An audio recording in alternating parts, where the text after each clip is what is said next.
Okay, welcome back everyone. This particular video lesson focuses on document analysis. Here I'm going to explain how to use the documents as evidence. Keep a reminder, this is an essay writing module for AP World History DBQ essay. And within this lesson are important notes you need to write down in your fresh new notebook. And keep in mind, in our Canvas course, there are short quizzes after each module. And the notes will be handy when you're taking those quizzes, as well as writing your DBQ. Good rule to remember, if you see it displayed in the presentation, you hear me talking about it, you should be writing it down. And make sure you're still using that new notebook, all right? You want to make sure everything's clean, neat, organized, and easy to find it when you have to go back through and look for it. Okay, now the DBQ, use of the documents module. This goes through an overview of document analysis necessary for successful performance on the AP World History DBQ essay. As always, email me with any questions about this particular module or any part of your summer work in general. I'm here to help you guys. Okay. All right, you want to utilize the content of the documents to support the stated thesis or relevant argument. Okay, they have to support your thesis. They have to support your answer. You've got to use all 7 of them in order to get that credit. In my class, I require all 7 be used to get 2 points. There's no 0 points on that particular part of the evidence category for points. It's either no points or it's 2 points. And to get 2 points, you have to have all 7 documents. And you need to go beyond just repeating or paraphrasing the information from the document. I want you to explain the information. This is very important. You have to use that content by demonstrating how it's connected to the thesis. And if you quote, I'm definitely not going to give you credit. Absolutely no quoting should ever be done. That doesn't demonstrate an understanding of what the information says. I'm a pretty intelligent person, but if I go pick up a book about quantum physics and I just read right out of it, I'm quoting it, but that doesn't necessarily mean I understand it, and chances are I probably don't. So, quoting, don't do it.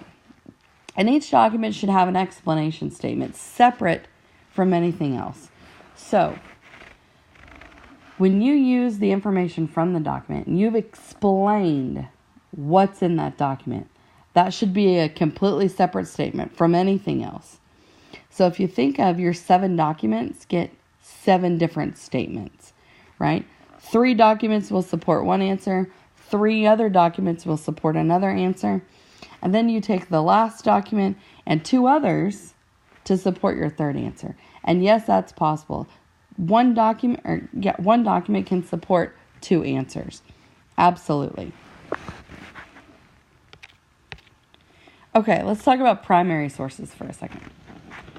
They could be textual or visual. And what they do is provide historians with valuable information about the past and allows them to make arguments about historical events and processes that have happened as we go back through and study and analyze these processes.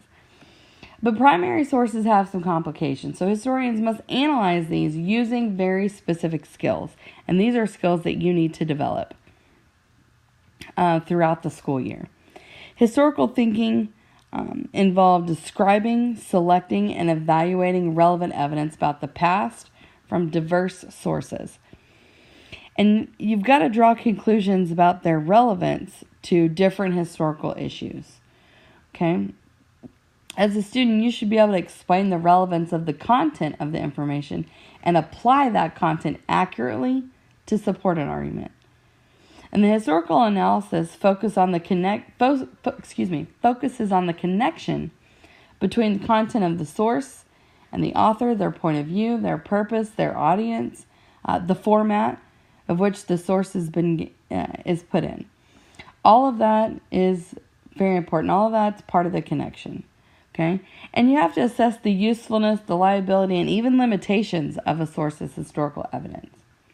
And depending on who an individual talks to, and that's recorded and it becomes part of a document, would influence what they say, right? The things that you say in front of one person would be different in front of another. So that could be a limitation to a document. You need to remember that even though they can be very useful.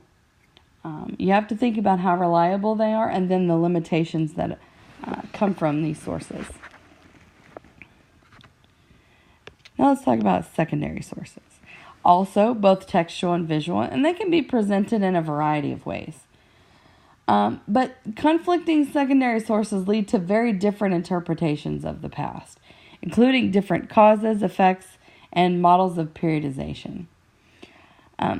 Your secondary sources, you have to be able to examine how the context in which the historian writes can influence how they've interpreted the past.